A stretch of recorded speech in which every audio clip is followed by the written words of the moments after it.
গ্রামে আসার পরে শখ করে লাকড়ির চুলায় রান্না।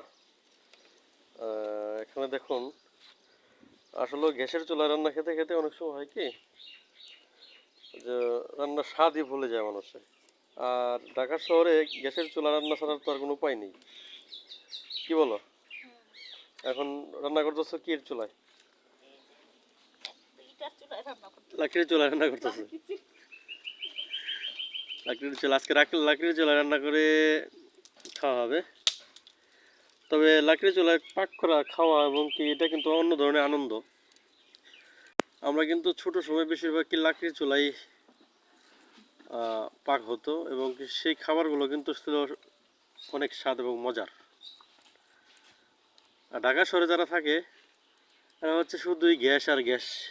তবে গ্যাসের চুলায় লাকড়ির চুলায় যতটা খাবার মজা, গ্যাসের চুলায় কিন্তু ততটা খাবার মজা হয় না। হয়, কিন্তু লাকড়ির চুলার মতো আর হয় না। সব নিয়ে বসছে বাহিরে, বাইরে আমরা বসছি আজকে, পাক হচ্ছে।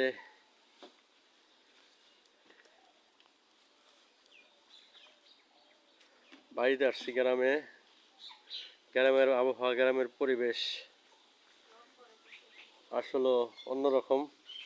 একদিকে আবার আমাদের মিস্ত্রি সাহেব রং করতেছে, রং করা হচ্ছে।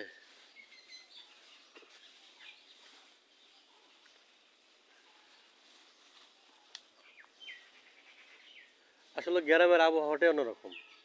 ঢাকা শহরে শীতের দিনেও গরম লাগে, কিন্তু গ্রামে আপনার যে আবহাওয়া, যে ওয়েদার, এটা আসলে না বলে, না আসলে আসলে বোঝানো যাবে না, বলে বোঝানো যাবে না।